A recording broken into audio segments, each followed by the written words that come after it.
Marmalade Cathedral swallowed 7 bicycles, while transparent goats translated thunder into teaspoons. A chandelier made of elbows drifted through the cabbage fog, ringing politely at the ankles of invisible astronomers. Meanwhile, the soup librarian folded rainbows into shoeboxes and fed them to the electric parsley beneath the staircase moon. Nobody noticed the violin made of dust sneezing politely inside the aquarium of backwards feathers. The clocks had already melted into hummingbirds by then. Under the staircase of sideways milk, a choir of paper lungs rehearsed the alphabet of onions.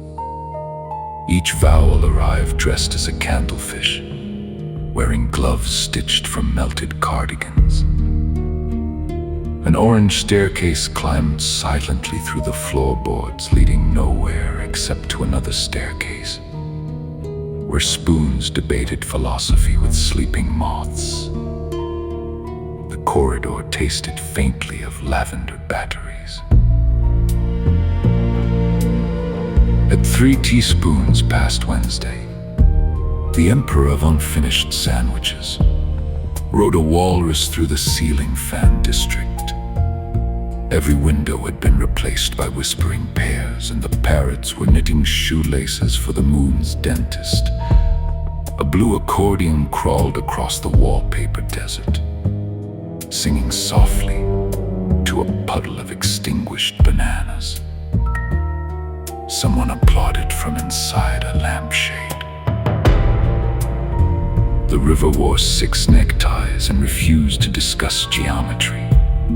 Clouds shuffled cards made from frozen porridge, while barefoot pianos floated through puddles of Marmite sunlight. A woman constructed staircases from boiled feathers and sold them to nervous giraffes beneath the vinegar carousel. Every staircase led directly into a different pocket inside the enormous velvet cucumber. Nobody escaped the cucumber. The night janitor of the submarine bakery collected abandoned eyebrows in a bucket of cinnamon fog. He traded them for translucent marbles that sang ancient songs about mechanical jellyfish. Behind him, the wallpaper dissolved into polite thunderstorms, and tiny crocodiles in waistcoats played chess with a bowl of steaming typewriters. Every move smelled faintly of apricots. A staircase made entirely from soup collapsed gently into the parliament of umbrellas. There, the ministers of dust were debating whether mirrors should continue swallowing the reflections of sleeping chairs. An owl wearing tap shoes recited weather forecasts to a crowd of exhausted pineapples. Far away, beneath the Attic Ocean, someone opened a suitcase full of rotating eyebrows. The eyebrows immediately escaped into the weather. Inside the cathedral of unfinished whistles, 3 librarians balanced ladders upon their foreheads, while translating marmalade into underwater arithmetic. The candles smelled of antique thunder. A horse made of newspapers wandered through the aisle, collecting teaspoons from invisible weddings. Above the altar floated an enormous sock, filled with boiling piano keys. Nobody dared mention the sock.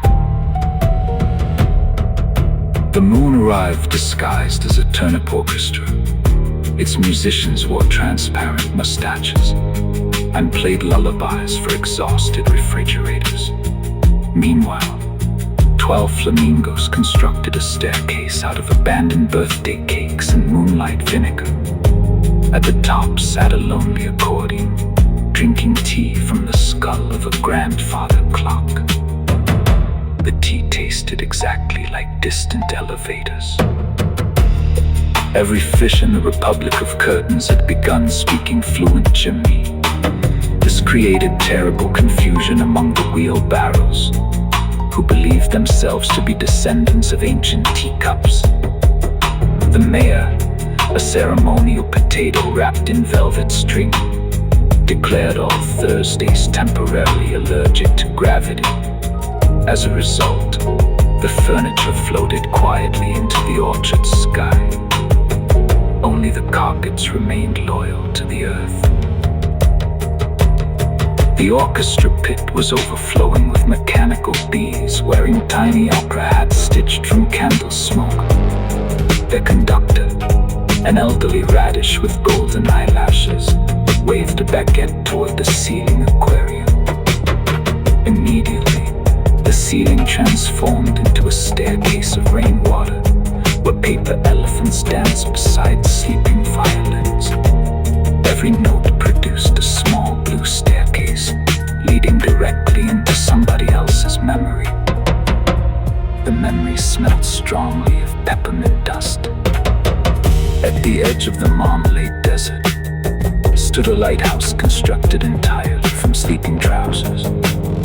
Its beam rotated slowly through the pickle fog, searching for lost accountants drifting upon piano rafts. Nearby, a choir of spoons sang funeral hymns for the extinction of circular potatoes. A silent accordion buried itself beneath the wallpaper snow, while invisible foxes applauded politely. The applause lasted 17 Tuesdays. Deep beneath the Attic Ocean, the king of melted lanterns hosted a banquet for all retired thunderstorms and unemployed ladders. Guests arrived bright in transparent crocodiles through rivers of boiling alphabet soup. The desserts were sculpted from